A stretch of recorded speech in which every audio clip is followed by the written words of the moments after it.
Hello,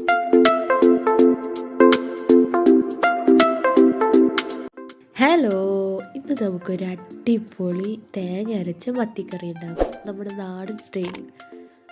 അതിന് നമുക്ക് ഇനി 1 കിലോ മത്തി നന്നായി ക്ലീൻ ചെയ്തത് എടുത്തിട്ടുണ്ട് കേട്ടോ. ഇനി നമുക്ക് തേങ്ങ അരയ്ക്കാനുള്ള കാര്യങ്ങൾ എന്തൊക്കെയാണെന്ന് നോക്കാം. 1/2 കപ്പ് തേങ്ങ, 1/2 ടീസ്പൂൺ കുരുമുളക്, 2 ടീസ്പൂൺ മുളക് പൊടി, 1/4 ടീസ്പൂൺ മഞ്ഞൾപ്പൊടി. ഇത് നമുക്ക് അരച്ചെടുക്കാം കേട്ടോ. ഇത് അരച്ച് പേസ്റ്റ് രൂപത്തിലെടുത്തിട്ടുണ്ട്. ശരിക്കും പറഞ്ഞ വളരെ എളുപ്പമുള്ള ഒരു റെസിപ്പിയാണ്. ഇനി നമുക്ക് ഒരു നാരങ്ങയുടെ വലുപ്പത്തിലുള്ള പുളി വെള്ളത്തിൽ സോക്ക് ചെയ്ത് വെക്കണം കേട്ടോ. ഇനി അടുത്തത് നമുക്ക് ചട്ടി എടുത്തിട്ട് അതിൽ അച്ചാറ്, പച്ചമുളക് നടുക് കീറിയിടുക, ഒരു ചെറിയ സൈസ് ഇഞ്ചി കീറിയിടുക, 6 അല്ലി വെളുത്തുള്ളി കീറിയിടുക, ഒരു 2 ചെറിയ തക്കാളി നുറുക്കിയിടുക, 1.5 സവോള നുറുക്കിയിടാം. ഇനി നമുക്ക് നമ്മുടെ പേസ്റ്റ് ഇതിലേക്ക് ഒഴിച്ചു കൊടുക്കാം കേട്ടോ.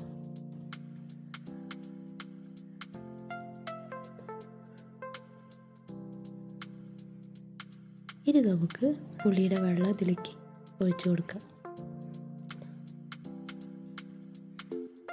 തേങ്ങ അരച്ച കറി ആയതുകൊണ്ട് നമുക്ക് കുറച്ചുകൂടി വെള്ളം അഡ്ജസ്റ്റ് ചെയ്യേണ്ടി വരും.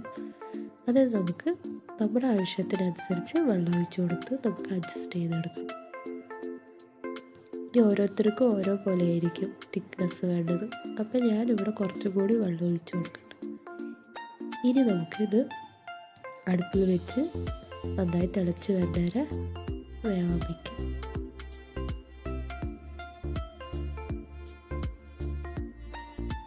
ഇനി നമുക്കിതിലേക്ക് 2 ടീസ്പൂൺ ഉപ്പിട്ട് കൊടുക്കാം.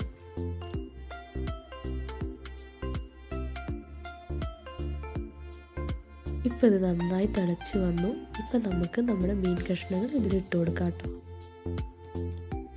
പൊട്ടാതെ ശ്രദ്ധിച്ചിട്ട് കൊടുക്കണം, മെല്ലെ ഇട്ട് കൊടുക്കണം, അല്ലെങ്കിൽ പൊട്ടിപ്പോവും. അതുകൊണ്ടാണ് മെല്ലെ ഇട്ട് കൊടുക്കണം പറയുന്നത്.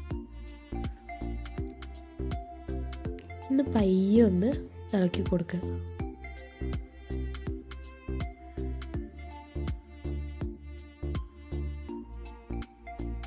ഇനി നമുക്ക് കരിവേപ്പില കുറച്ച് തൂവി കൊടുക്കാം.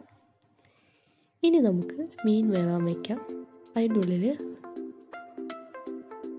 നമുക്ക് കുറച്ച് വെളിച്ചെണ്ണ എടുത്ത് 5-6 ചെറിയുള്ളി നുറുക്കിയിട്ടിട്ട് ഉള്ളി കാച്ചിടാനുള്ള കാര്യം നോക്കാം.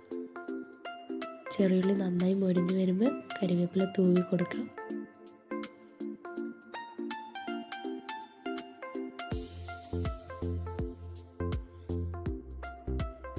നമ്മുടെ മീൻ കറി നന്നായി തിളച്ചു, മീനൊക്കെ നന്നായി വെന്തു.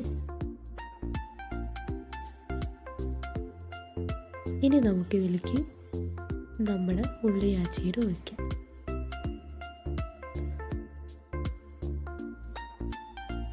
ഒരു 10 മിനിറ്റ് മീൻ ഇട്ടിട്ട് വേവിച്ചാൽ മതി. കൂടുതൽ വേവിക്കേണ്ട, പൊട്ടിപ്പോവും.